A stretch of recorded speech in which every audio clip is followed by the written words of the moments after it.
Assalamualaikum warahmatullahi wabarakatuh. Perkenalkan, nama saya Fitri Marangdani. Di sini saya akan mempresentasikan tentang e-cohort. Selamat menyaksikan.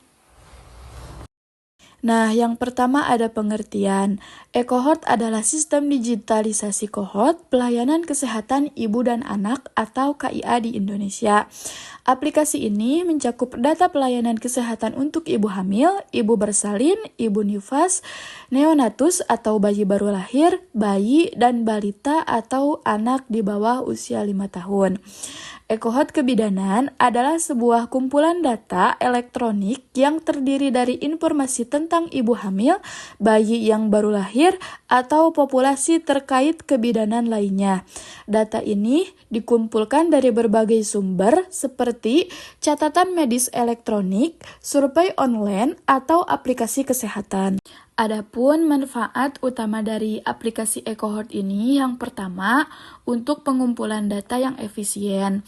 Maksudnya, aplikasi ini memungkinkan pengumpulan data yang lebih cepat dan efisiensi dibandingkan dengan metode tradisional seperti kertas dan pena. Terus yang kedua ada pemantauan real time. Nah, e-cohort memungkinkan pemantauan kesehatan populasi secara real time yang sangat berguna untuk mengidentifikasi tren dan pola penyakit. Yang ketiga, ada analisis data yang lebih mudah, yaitu data yang dikumpulkan melalui e-cohort dapat dianalisis dengan lebih mudah dan akurat menggunakan berbagai alat analisis digital. Nah, yang keempat, ada peningkatan akurasi data.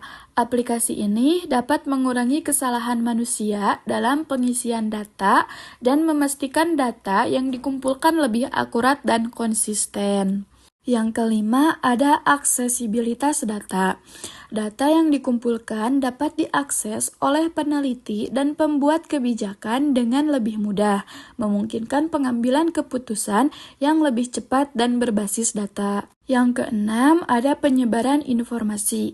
Aplikasi ini dapat digunakan untuk menyebarkan informasi kesehatan kepada peserta kohort seperti panduan kesehatan, pengingat vaksinasi, atau informasi tentang penyakit yang sedang mewabah. Yang selanjutnya ada kolaborasi antar instansi.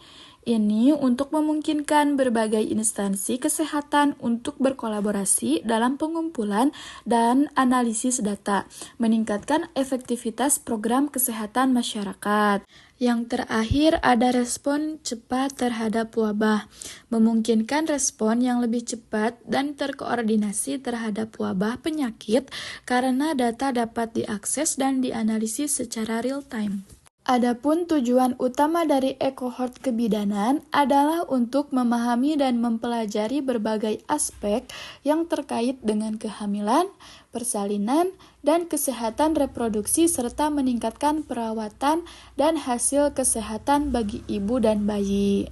Yang selanjutnya ada jenis e-cohort yang terbagi dari 6 jenis. Yang pertama ada cohort prospektif yang melibatkan pengumpulan data dari saat ini ke masa depan. Terus, peserta dipilih dan diikuti dari awal studi untuk memantau perkembangan penyakit atau hasil kesehatan.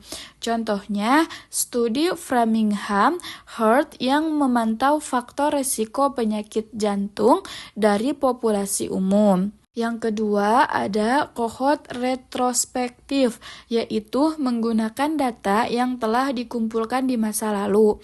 Terus peneliti melihat kembali data histori untuk mengidentifikasi hubungan antara faktor risiko dan hasil kesehatan. Contohnya, studi yang menggunakan reka medis lama untuk menganalisis hubungan antara paparan tertentu dan kejadian kanker. Yang ketiga, ada cohort berbasis populasi, melibatkan seluruh populasi atau sampel acak dari populasi tertentu. Bertujuan untuk mendapatkan gambaran umum tentang kesehatan dan faktor risiko dalam populasi.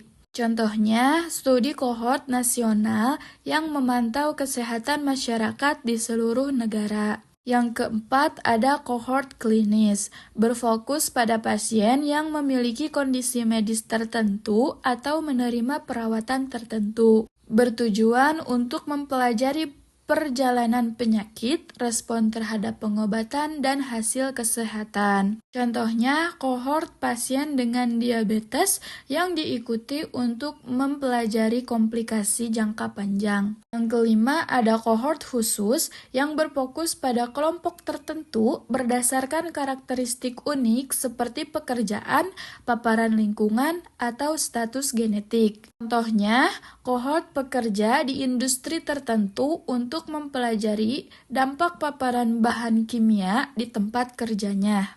Yang terakhir atau keenam, kohort melahirkan, mengikuti individu sejak lahir untuk mempelajari faktor-faktor yang mempengaruhi perkembangan dan kesehatan sepanjang hidup. Contohnya, studi kohort kelahiran yang mengikuti anak-anak dari lahir hingga dewasa untuk memahami faktor-faktor prenatal dan awal kehidupan yang mempengaruhi kesehatan.